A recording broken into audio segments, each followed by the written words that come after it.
हेलीगोबी नाम का volcano Africa में फटा है। मक्खन सिंह बार बार आके मेरे पास फट रहा है और यार इसका प्रश्न है, और प्रश्न क्या है सर, मैग्मा क्या होता है। मैंने चल तुझे यही बताया था मैग्मा क्या होता है। मैंने तुम्हें खाना बनाया था, बोले हाँ बनाया था। प्रेशर कुकर बनाया था, बोले हाँ बनाया था। बोले क्या क्या डाला था उसमें, तो बोला सर प्रेशर कुकर में मैंने दाल डाली, मैंने अच्छा सॉलिड रॉक पार्टिकल्स डाल दिए। बोले सर पानी डाला और सॉल्ट डाला मैंने, यानी कि मिनरल्स डाल दिए। मैंने कुछ मेटल भी डाला, बोले हाँ एक तांबे का छोटा सा पीस डाल दिया ताकि मेरे अंदर धातु तत्व मेटल्स आयरन तांबे की पूर्ति हो जाए। मैंने यानी थोड़ा सा मेटल भी डाल दिया। मैंने वैसे प्रेशर कुकर का एल्यूमिनियम भी अपने आप में मेटल है, बोले हाँ सर मेटल तो है। मैंने बस ठीक मक्खन सिंह अब तूने प्रेशर कुकर को बंद करा और चूल्हे पर रख दिया, लेकिन इस बार बता इस बार गैस जलाई थी, बोले हाँ सर जलाई थी, कि मजाक करते रहते आप।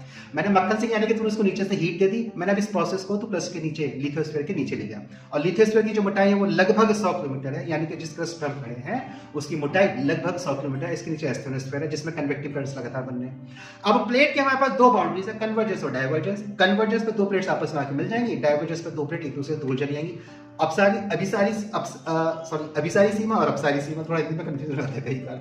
तो अपसारी सीमा और अभिसारी सीमा, अब जब भी प्लेट कन्वर्ज करेगी वो ओशनिक प्लेट ही सब्डक्ट करेगी, कॉन्टिनेंटल प्लेट अपने आप सब्डक्ट करती नहीं है।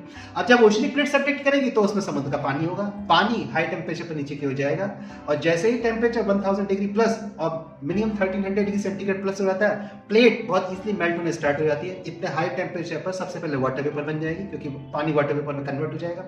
सल्फर डाइऑक्साइड भी इसके साथ ही बन जाएगी, नाइट्रस ऑक्साइड भी साथ ही बन जाएगी। वो क्यों बन रही है, क्योंकि पानी अलग अलग मेटल्स के साथ रिएक्शन करके अलग अलग गैसेस को बना रहा है। अब वाटर वेपर, गैसेस और इसके बीच में डस्ट पार्टिकल्स, और बेस पर सॉलिड रॉक पायरोप्लास्टिक मटेरियल यानी कि पिघला हुआ पत्थर हमको मिल जाएगा, और एक बढ़िया सा पेस्ट बन के तैयार हो गया धरती की सतह के नीचे। अब जैसे ही डाइवर्जेंस हुआ अफार रीजन पर, इस मैग्मा का प्रेशर ऊपर से रिलीज हो गया, ये ऊपर आने स्टार्ट कर देता है क्योंकि इसका प्रेशर लगातार कम हो गया है और ऊपर आके विस्फोट कर जाएगा। इस प्रकार से मक्खन सिंह, चाहे बेसाल्टिक मैग्मा हो चाहे एसिडिक मैग्मा, मैग्मा हमारे पास दो प्रकार का होता है, एसिडिक मैग्मा, बेसाल्टिक मैग्मा।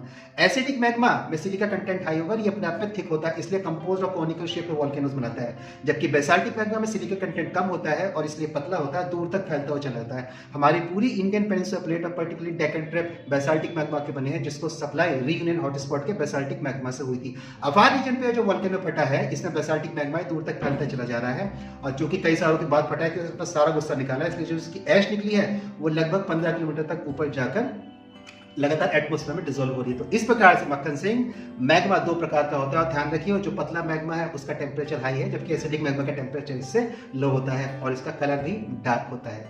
इसके साथ ही चैनल को सब्सक्राइब कर लीजिएगा, वीडियोस को लाइक कर लीजिएगा। मक्खन सिंह को बोल दे अगर ये काम कुछ कर लेंगे तो घिस जाएगा, तो बोले सर प्लीज सर के चैनल को सब्सक्राइब कर लीजिए, वीडियोस को लाइक कर लीजिए। Thank you.